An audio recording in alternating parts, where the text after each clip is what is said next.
Greetings, magical souls. I have a lovely guest with me today, Robin Bailey. And Robin Bailey well, she does a lot of light language and working with the earth and things like that. I have been following Robin probably for about a year now, and I really enjoy some of the work she does. I find it quite different. And today we kind of just connected, and I reached out to her a couple of weeks ago, and I invited her onto the channel today so we can just have a little bit of a chat about some things that we feel are necessary and maybe helpful to share. So I'm going to start off by just letting Robin introduce herself and tell us as little or as much as she wants to tell us about herself. So welcome, Robin, and thank you for coming today. Thank you. I've really enjoyed our conversations that we've been able to have so far. So, like she said, my name's Robin, and I do speak light language. I mean, my mission here on the earth, from as far as my understanding right now, is to assist the Gaia's galactic core, that whole council of frequencies to align and connect with the whole grid system. And so it's really the first thing that really came through for me is that I needed to begin speaking light language to assist people to activate that innate frequency that's within them that they've forgotten. And now it's expanding more and more, focusing in on connecting with those individuals who are holding the same type of frequency to assist Gaia's core in this transformation process that is now occurring, this birthing process that is happening now.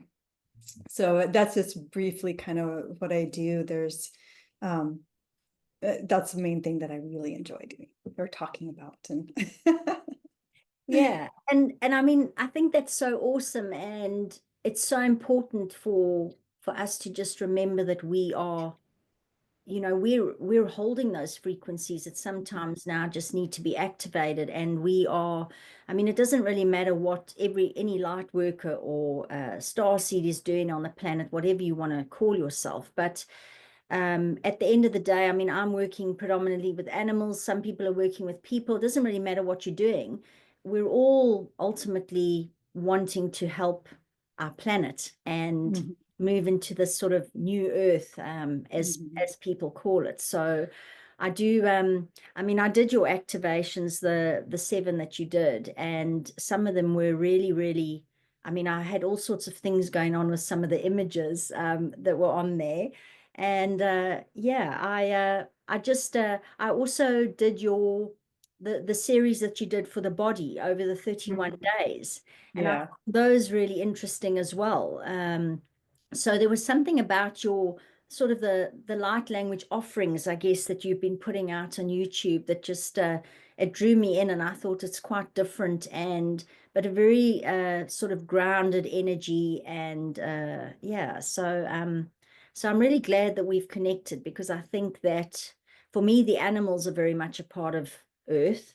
And I believe that we are, we have been struggling for the past however many millennia, because we're disconnected from ourselves and disconnected from the Earth, the cosmos, all of it, our planet, whatever it is. So I think these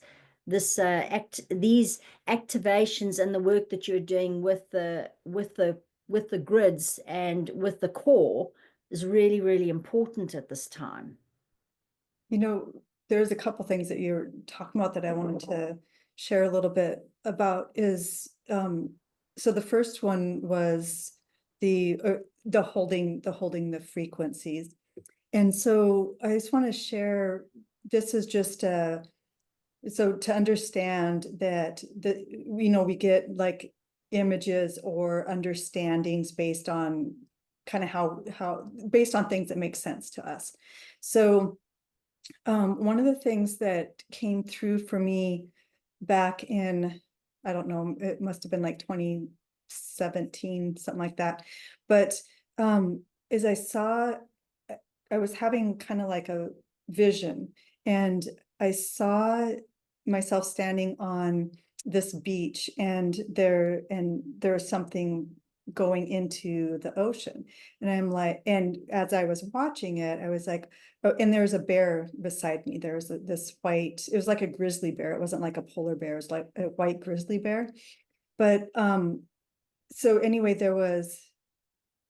it was going into the ocean. I'm like, oh, Atlantis is leaving this time space right now, is how I understood it. And I looked around, and it was almost like I could see the whole earth.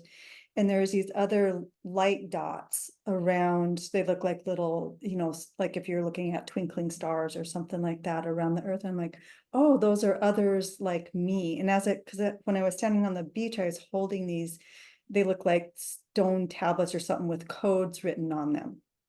And then as I was watching Atlantis go into the ocean, it was the information I was getting is that we called Atlantis, or the Atlanteans called beings from other galactic systems to come down and hold codes that weren't ready to be distributed on the earth yet.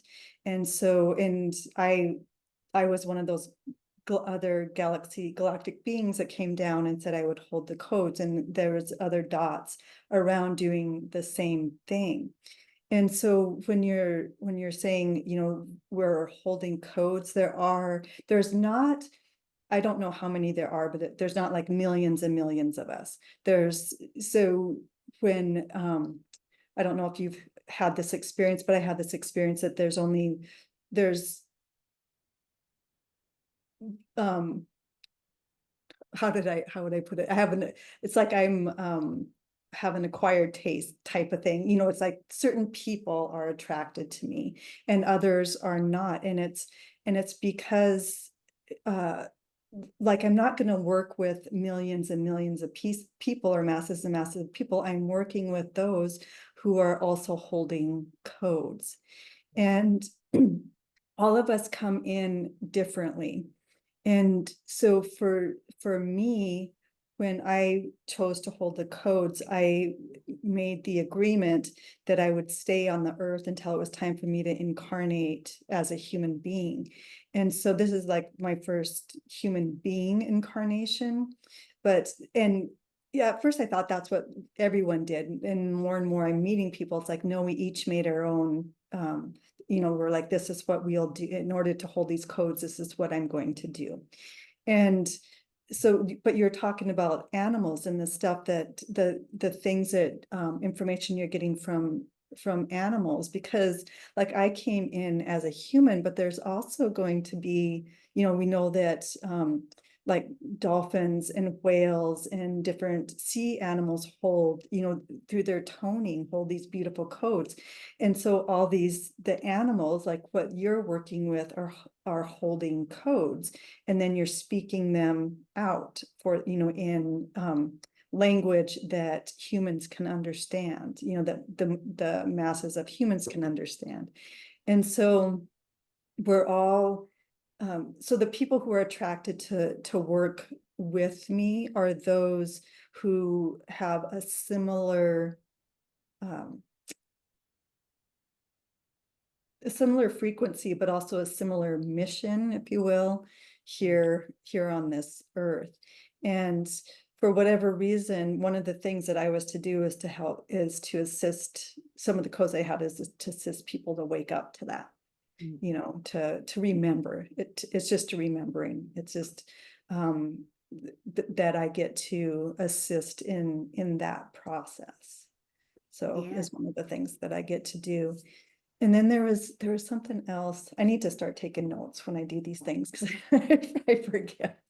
But it might just organically come up back up in the conversation. I don't remember what it is right now, but Yeah, yeah. But I mean, I love that you say that because I mean, part of one of my missions is to change the way people view and interact with and treat animals, because we seem to have this perception that they're just here for us to do with what they are. They're dumb. They don't, they're not sentient beings. And I feel like some of them that have come in, I mean, I have had healing sessions with animals, communication sessions with animals where they are from other galaxies. I can clearly see it. They're taking their humans, they're being the bridge as the humans are doing the work on other star systems at night and that kind of thing.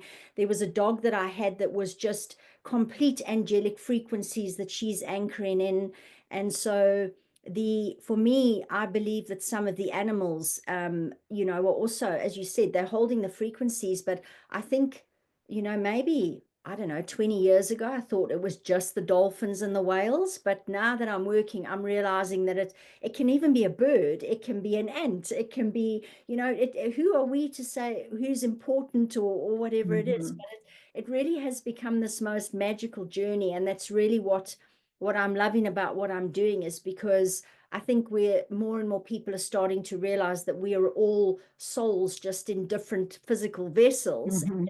We've all come here to do something. I mean, even the Right. animals that are maybe in these very like war-torn areas and things like that, the ones that are being really abused, and they're all showing us, ones that have got behavioral issues or reacting to food like we are, all sorts of things like this. They are showing us what is wrong and what needs to be changed. And I believe some of them, much like our sort of maybe some of our autistic children, and that they're holding, they're not meant to fit in this world. They're different, and they're holding Right. these different frequencies, so they don't interact with humans in the same way, and then we label them as having, some kind of condition.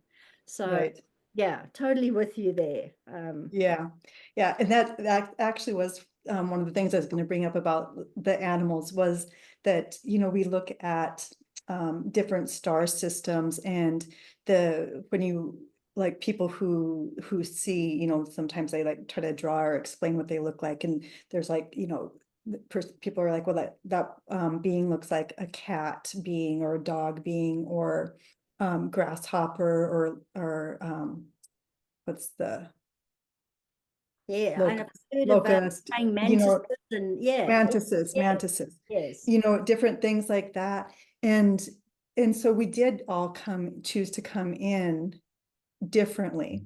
And one of the things that I have come to understand that I've been being shown is that the galaxy that the Earth is a part of, the galactic system that the Earth is a part of, is a denser galaxy, and denser just means that the particles are hitting together faster than in other galaxies. And so when any type of frequency comes into this galaxy, it automatically comes in as form. And so that's why we see planets and we see the sun and and why we say Pleiadians look this way, and all that kind of thing is because it comes in as form. Because it's denser, we have to um, be able to name things in order to make sense of them. But to really come into that knowing of not having to or not putting a lot of stock in the name of something, because it's frequency, to see it as a pure, it's pure frequency. And so the whole, the naming thing, to understand that it's just to help for our brains to categorize things. Or when we see somebody, the person has blonde hair, the person has blue eyes, the person has brown eyes, that type of thing. And but it's just how their frequency, when their frequency came in, that's what it looked like. So that's what, like with animals, with tree, the thing for me, it's like things like trees and plants and all those, everything is sentient. We forget that they hold a consciousness, that they hold information. And so when a lot of my working, like when I say with the earth, it does have to do with really the earth elements, of the elements of the earth, like water, fire, the stone, the dirt, the trees, things like that. And so, and then so it's almost like each of us have our own, like you work with the animals. I like to work like with the elements of the earth, or just different things. So it's the more and more I meet people, and it's like we're all coming together finally now. It's like, oh, finally there's my friend. I knew she was out there. There's my alien being friend I knew was out there somewhere. But Yes. Yeah. how everything is just really starting to synchronize and harmonize, and it's because we're each staying in our own um lane, if you will. We're doing what we're supposed to do. I'm not trying to do what you do. You're not Yes. trying to do what I do. I'm not trying to do what this other person does. And it kind of goes into, like, before we were talking, you were talking about, should I eat this? Should I eat, you're talking about people Yeah. asking you, should I eat this? Should I eat that? Do I do this? And not intuitively doing what they're supposed to do. So Yes. one person may not be able to, like, say, eat meat. It just, their body can't do it. Another person may need to eat meat, Yes. like have to. Everything, it's like we have to, it's coming into true knowing. It's beyond trusting ourselves. It's beyond believing in ourselves. It's just, I know that this is what my body needs, Yeah. or I know that this is the information I'm receiving, and not trying to check in with, um, we call them, gurus or whatever, our teachers, and check in, am I doing this right? Is this correct? And it's like, what is your knowing? If Yeah. that's your knowing, then yes, it is correct. Yes. Yeah. and Yeah. and it helps us to stay in our frequency lane so that we do what we're supposed to do here. Yeah, and spot on. I mean, I just find that at the moment social media is almost flooded with you must do this, you must do that, or you Mhm. stop doing these things, or and I find it quite irritating because I think that people need to just be doing them. I mean, Mhm. so if it feels right, and I mean, I have, I mean, I've been, and it's again with the labels. So we use it to categorize, but it's so interesting because when I stopped eating meat, which I think is about, sure, about maybe about 17, 18 years ago now, um, I, I then became a vegan. And it was so interesting because I then decided to join the vegan community. And they were some of the nastiest people that I had ever come across. And I kind of was a bit gobsmacked. It was like, who are these people? I mean, they're supposed to like animals and be all nice and whatever. And they were so judgy. And and then I said, yeah, well, I've got this coat that it's a suede coat that my husband gave me, like, just before we even got married. And it's in my cupboard, and I look at it, and it's such a beautiful coat, but it's just every time I wear it, I almost get sad. And I confessed this on the group, and they were like, they completely like lambasted me because I hadn't burnt it, and I hadn't, done all these things. And I started to just realize how polarized these things were. And then I realized that when people used to say to me, oh, yeah, but you're quite a nice vegan, because I didn't realize how nasty vegans actually Mhm. were. And there were probably a few in there that were really, really nice and what have you, but they were so, so judgmental. And that's why I love this conversation, because I go, I mean, it's such a joke because I do some hosting for the People's Health Alliance here in New Zealand.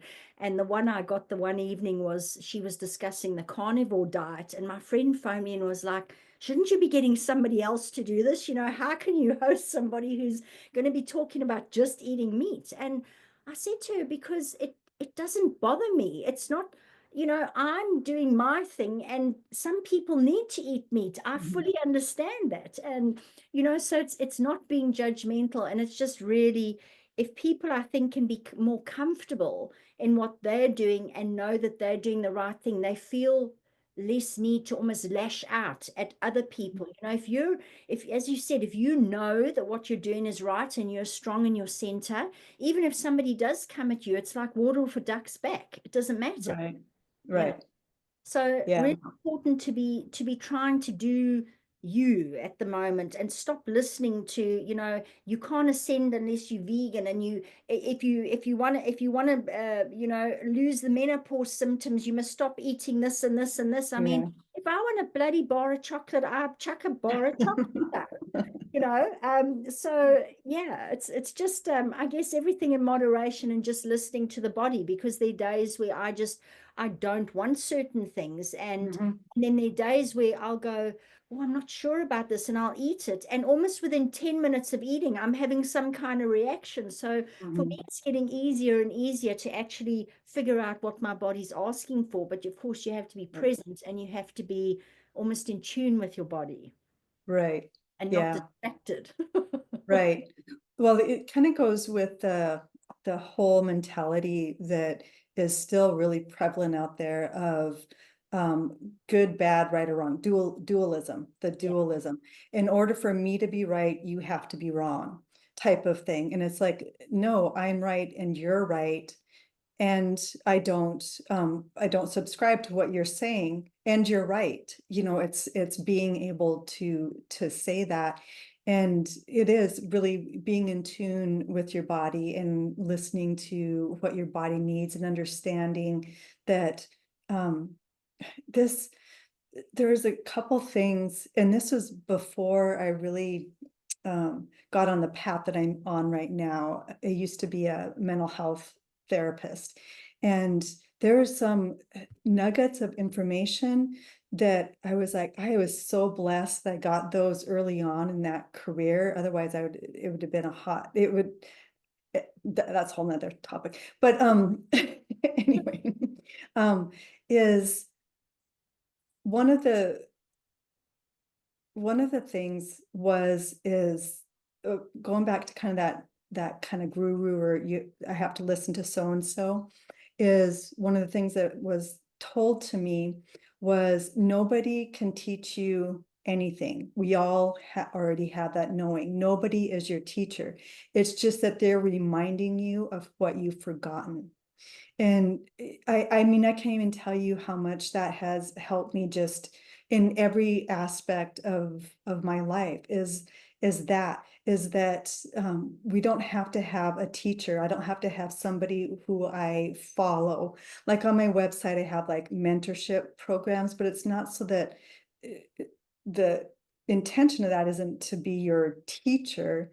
It's to have a space where because as we're going through things, you know, kind of need somebody to bounce yeah, things off sometimes, just so that we can say them out loud so that they make sense. You know, that's what that is.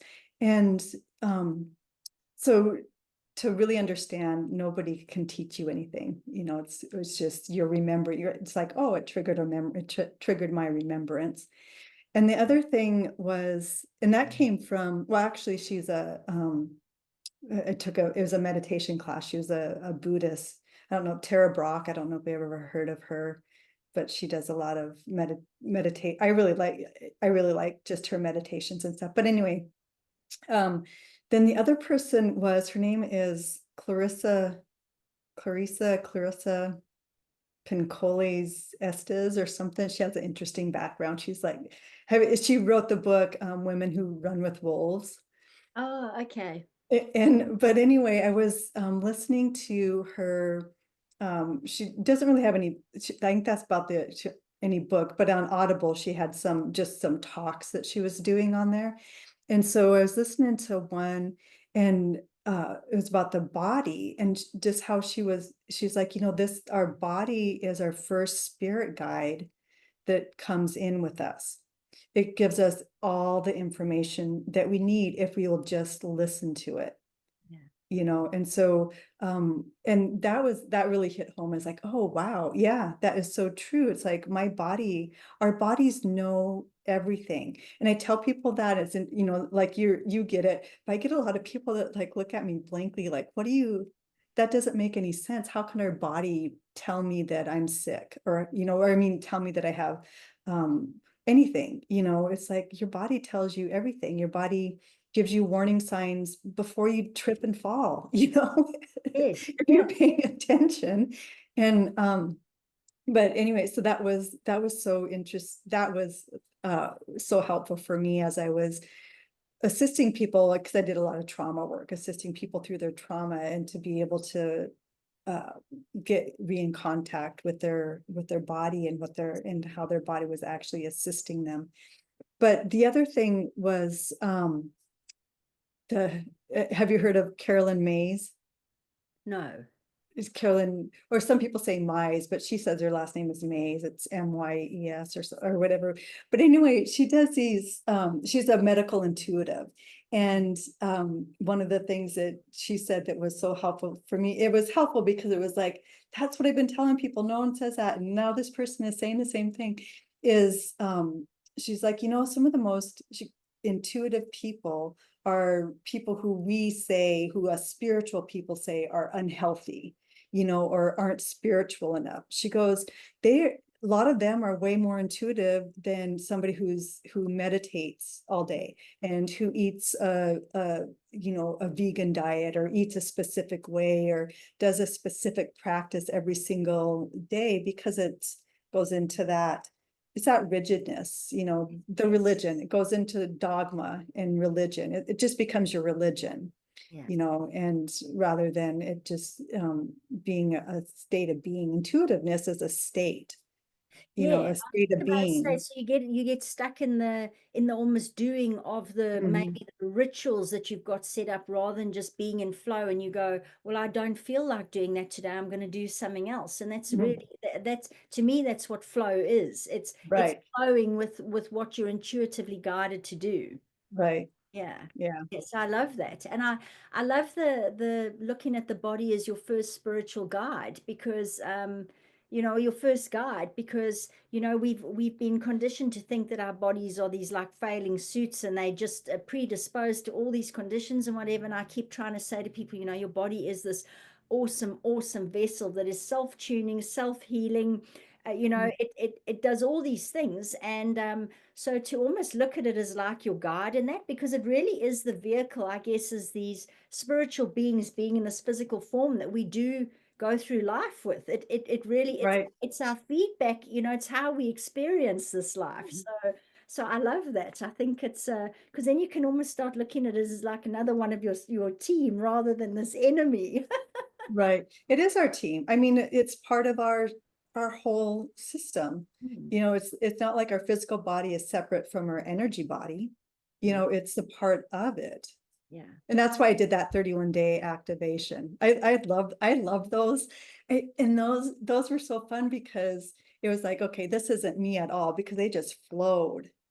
I mean, everything just like went together, and because I'm not computer savvy at all, and I was just kind of learning Canva, so everything just went together, and it was so fun. So those were definitely just where the we call it the ego self kind of just stepped back and said, I'm just going to let you play, you create this.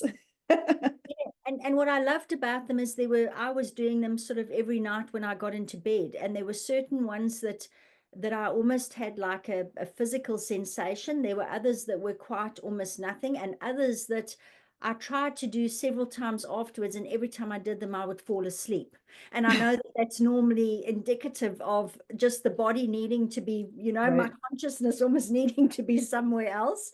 Um, Yeah. I'm always fascinated by some of these things where I think, okay, I was just tired, and then I try and do them again, and it'll be like the middle of the day, or when I know that I'm not tired, and bang, I'm out again.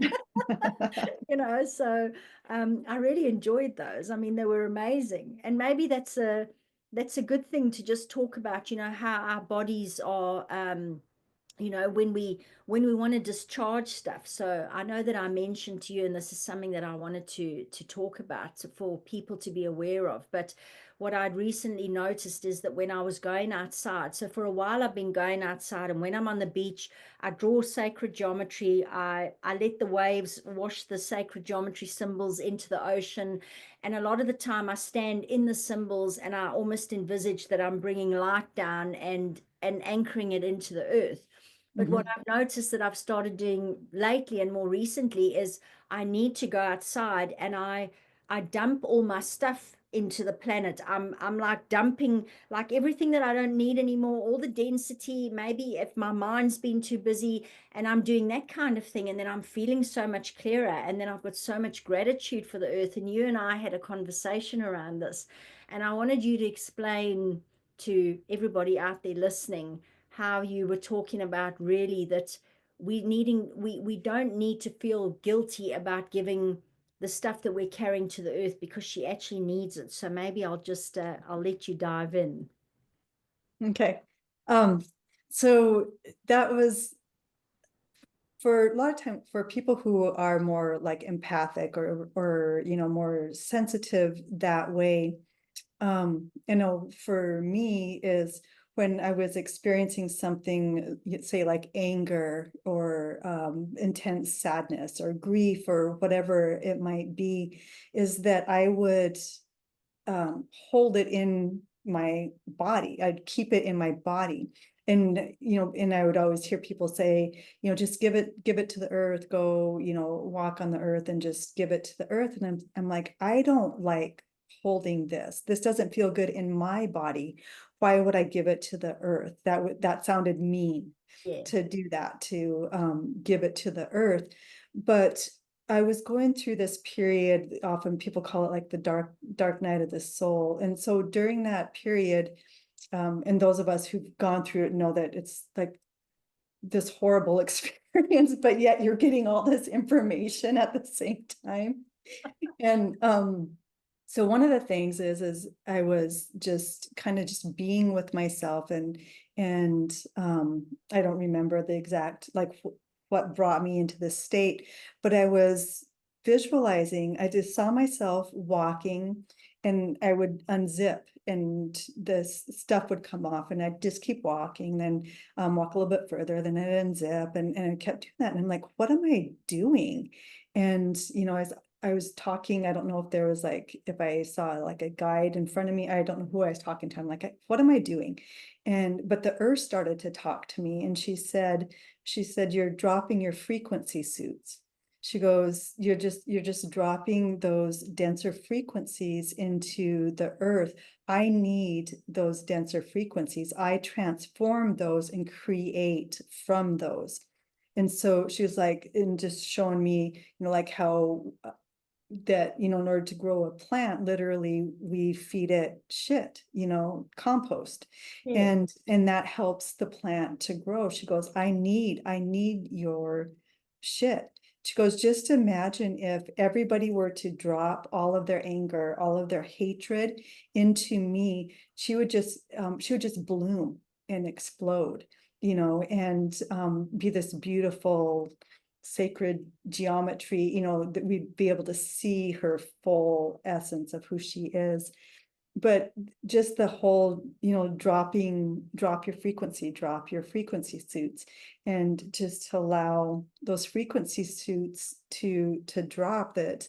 The denser emotions are, so emotions are on a continuum. So there's on one side there is fear, but the opposite of fear is curiosity.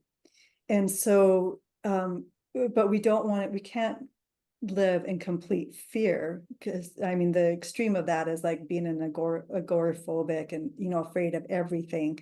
um and we also can't live in pure curiosity, because that's like the thrill seekers. We put ourselves in danger if we're in curiosity. And so by dropping the frequencies that are denser, we can come into a balance, so Mm. that fear gives us information, curiosity gives us information. Yeah. you know, and it's the same with like anger and love, you know, those are two, but if we're in only love, then it's just a lust and it's not going to serve us. And if we're in anger, then that's, you know, that's all the hatred, a lot of the stuff that we're seeing right now. But being able to, because I mean, lust is a denser emotion than love, you know, the pure state of love. And so as we drop those frequencies, we come into balance and the earth comes into balance Mm. and and then we just get to exist in this Yeah. beauty. Again, it's a beautiful illustration of as within, so without. Mhm. You know, Yeah. um, so yeah, I thought, I mean, when you spoke about that, I thought it was awesome because I think a lot of us do feel bad about giving things to the earth that maybe we Mhm. feel are not great. And it does make so much sense because I mean, you know, it's almost like the cycle of the, you know, the putting the manure and the shit down and whatever, and that something grows out of it because Mhm. you know, so I thought that was such an interesting thing and so important for people who might be carrying things, and if they feel that there is nowhere for them to put those, but they want to drop them, that know that Gaia will take those for you. I think at the end of the day, if we just do things with intention and with gratitude, you know, our intention is everything. Obviously, it's the way that you do things, and you Mhm. know, and that all comes back to consciousness and mindfulness. Because when you're just walking around like a zombie, or you know, you're not mindful of what you're doing, you might be doing something, but you're, you know, when you either haven't got an intention behind us and it's like mindless, or you Mhm. or you're doing it because you don't realize it actually is harmful. You know, when you just become mindful about things and you know that your intentions are pure or for the highest good, then it doesn't really matter what you're doing because you're always conscious and aware of what you're actually doing and why you're doing it. Right. Yeah. You know, because and I always you know use that analogy of like the neutral things that we have, and a simple way of that is sort of looking at a knife or a pair of scissors. So you know the knife is not either good or nor bad, it's just a knife, and I can either use it to rescue somebody out of a trap, or I can use it to stab somebody. So you know it's the same thing the whole time. It's what's your intention? Am I using Mhm. that knife, or am I using my energy to free something, or am I going to use it to harm something? And that's Mhm. becoming really really key at the moment. Yeah. Yeah. Mm. Yeah. It's just Yeah. so beautiful. Just being able to experience and it goes back to the body too, the allowing the body to just experience it. So here's another thing that came into my awareness when I was going through my master's program in college. We had to read this book called My Stroke of Insight, and it's about this neurologist who had a stroke. And so it was about her healing. She had to be the patient. And so she decided to, you know, she couldn't talk. There's a lot of things that, you know, how the stroke affected her. And so she decided to observe herself healing. And so that she could get information, so that she could help people, she could become a better neurologist. And so anyway, one of the things that she discovered is it only takes 90 seconds for an emotion an emotion is a chemical reaction in the brain. It starts in the limbic system, part of the brain. And excuse me, something happens, there's a chemical reaction which creates sensation. And it only takes 90 seconds for that emotion to filter through our system if we allow it to. It's the holding it in. And so again, it's going back to our body does everything, you know, just like how it filters our blood, it filters our emotions out if we allow it to filter out. It's just like, um, you know, a lot of people do like lymphatic drainage stuff, you know, to get their blood flow and their circulation and everything to move. It's like a lymphatic, an emotional lymphatic flush to just observe the sensations of the emotions moving through our bodies. Yeah, and So, I love that because it's the holding on to the emotions that then gets them stuck and the not Right. letting go, and then that causes the physical illnesses and all of those kinds of things. But it's again with the body just being this amazing suit or technology or whatever it is that you want to call it, that just can actually do these things. It's generally the mind and us coming in and going, oh, I'm so angry with that person. I mean, it's so funny how we carry these things around instead of just letting it go through. And that reminded me also is that even emotions themselves are neutral, because somebody was explaining it to me that they're just really waves of energy. That's why they're called Mhm. emotions, because they're energy in motion. And it's your state of being that determines whether it hits you and you feel absolute bliss or maybe complete anger. And Mhm. and so they're always it's interesting, because if you are becoming very, very aware of what you're actually doing and having that level of consciousness and your intentional sort of focus, you can almost go, well, oh, well, why am I feeling angry? What is it Mhm. in me that is making me feel angry rather than something else? Because, for so long we've blamed other people for all these things, but the emotions are actually a really good way to calibrate what state of being you are in. And I mean, to Mhm. me, they're almost like little signals, again, the body, I guess, being that little guide. So if I'm feeling so angry, well, what is it in me that now needs to, have I got something stuck somewhere? Have I got something that I need to work through? And not that you need to overanalyze everything, because sometimes you just need to go, oh, well, I don't need to feel that and I can let it go. So I Mhm. think it Right. depends on what it is, but those emotions that we tend to demonize, the anger and the sadness and all those things. Mhm. You go, oh, I just want to feel joy and euphoria and all of those Mhm. things, but they're all just really how we are experiencing, and little flags as to maybe where our state of being is not really in alignment. Mhm. Yeah. Yeah. Yeah. Where it Um, just needs that little bit of a adjustment. yeah. One of the other thing that we also demonize is our thoughts Mm. and our minds a lot. And the this was relatively recently, like within the last year or so, that I was actually I was trying just to sit and just be calm, just because there's a lot of stuff going on in my life and stuff. And so I'm like, I just want to sit. And so I'm like, okay, so just follow your breath, and I can't remember what I said to myself.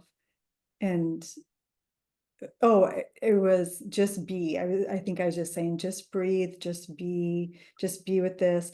And this thought just like it was like came into my. I mean, it's almost like I could viscerally feel it shove its way into my brain, and and I heard myself saying to myself, "I don't want to fucking be still."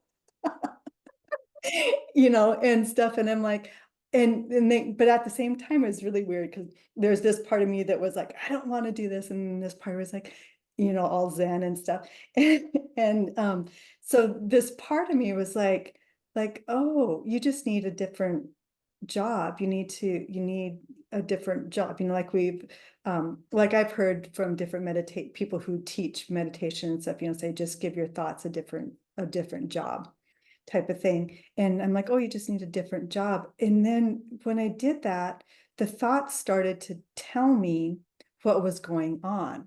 And as what was happening is that our brain is wired to think. And that's how we navigate our life on this planet is through thinking. And when we're not in presence, our thoughts aren't in presence either. And so our thoughts are going to past events, future events, the worry, the depression, all that type of stuff. And it's because we're not in presence. When we're in presence, then our thoughts can wire our brain correctly. So it's what's happening is that goes like you're talking about doing things mindlessly, is that we do things mindlessly. When we do that, we're actually wiring our brain to be in worry thoughts or in depression thoughts. And it's not the thoughts that are the enemy. They're doing exactly what they're supposed to do. It's that we're not giving them the tools that they need to function correctly. And so when we're able to be in the present moment, just going, really being in flow, then any thoughts that come in automatically wire our system into that calmness. Mm. And I love so that. it's just it's just that we didn't give them the space. We didn't give them the computer codes that they needed in order to do what they're supposed to do. We're expecting them to do, it's like expecting an infant to walk. It's like, Yeah. well, you saw that person walk, why aren't you walking? Mm. But you didn't give them the tools to do it.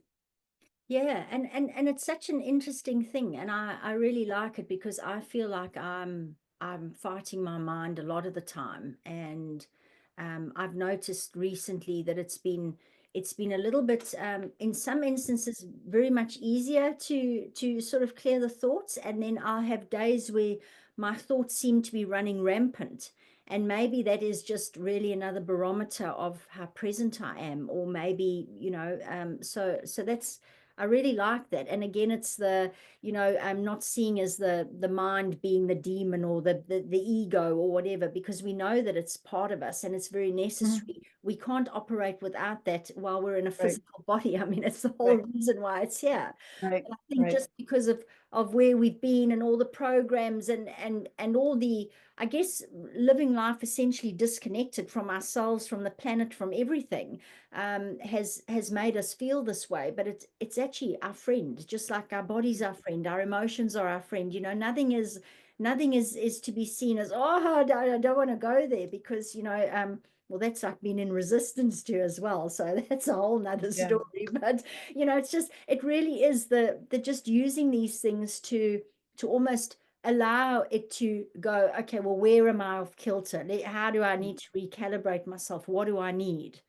Uh, yeah. yeah. Yeah, Mm. because it kind of goes into the whole how we need to label and categorize things.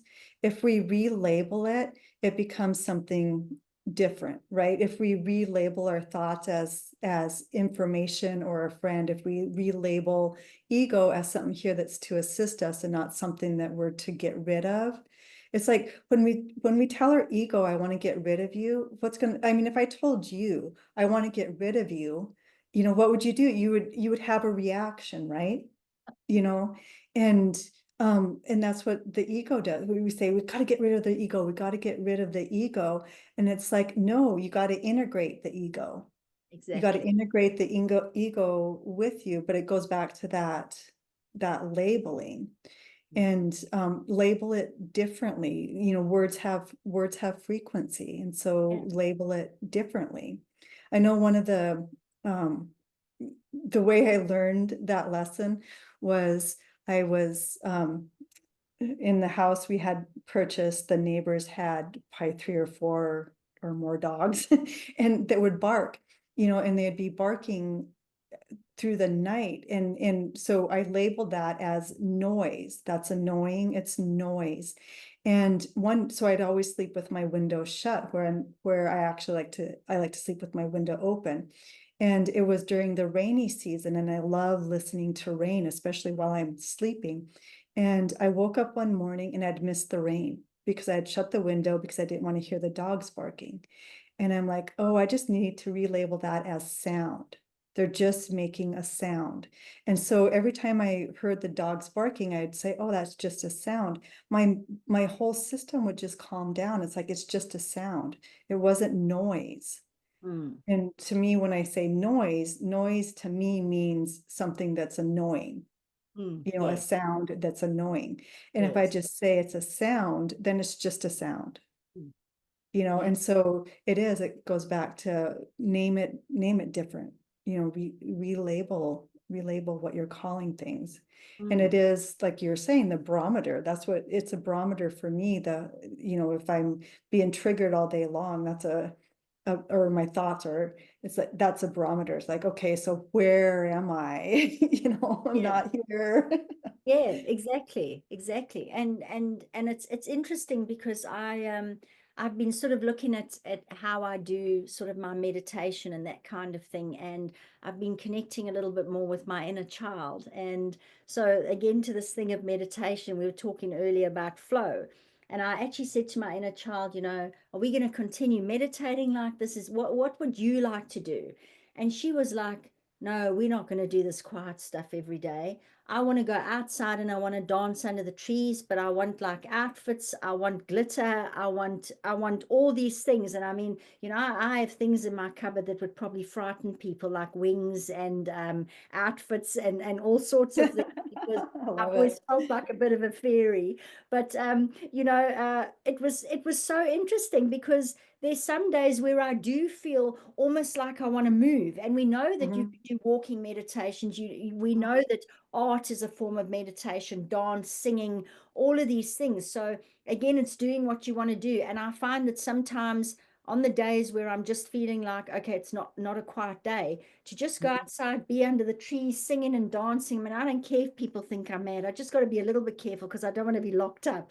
But I just it's the movement and the Mhm. being in nature and whatever, that is almost then what allows me to almost come back to my center, because sometimes it is that it's the almost the physical movement of the body, Right. you know. Mhm. So Yeah.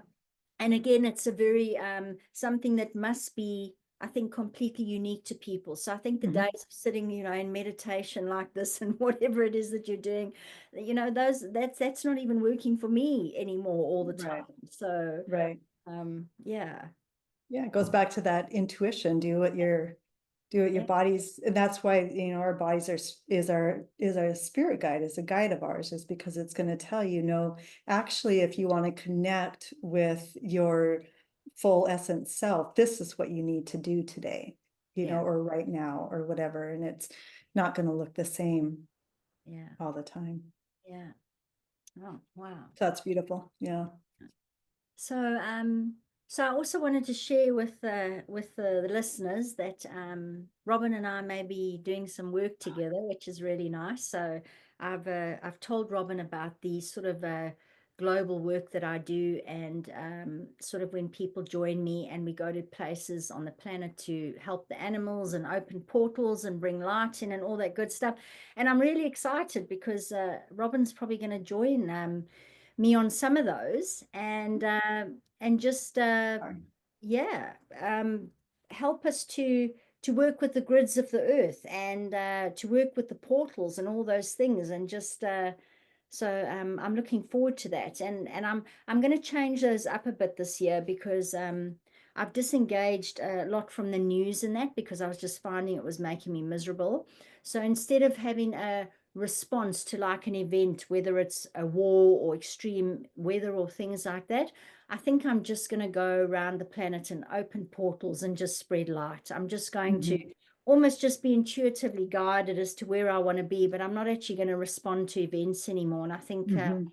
I really, really like the feeling of that. And maybe sometimes it's going to be just working with the water and the oceans like I've done before, and maybe sometimes it'll be working with other elements in that. But I look forward to those collaborations, and I'm sure that Yeah. the people that join us on those, because I always have so many people that join me in doing those, and it's so nice to bring our energy collectively together, because some of them are so powerful. Uh, Yeah. yeah, I look forward to those, and who knows, maybe we can do another video or something sometime where we talk about something else, or we just see how it all unfolds, because I think that things are starting to really, really come alive and ramp up as we're all getting activated and opening up to more of the Yeah. cosmic energies and all of these things. And it's really quite an exciting time to be alive. Yeah, it is. Yeah. So thank you so much, Robin, for coming on today and Oh, sharing thank your you. It was wisdom fun. and all the beautiful insights of how Gaia can help us, and what you're doing to help the planet. So much gratitude to you. And yeah, I look forward to yeah, to working with you, and we'll see where this takes us. Yeah. Yeah. gonna be beautiful. Yeah. Okay. All right. Thank you, All right, everybody, for watching. thank you.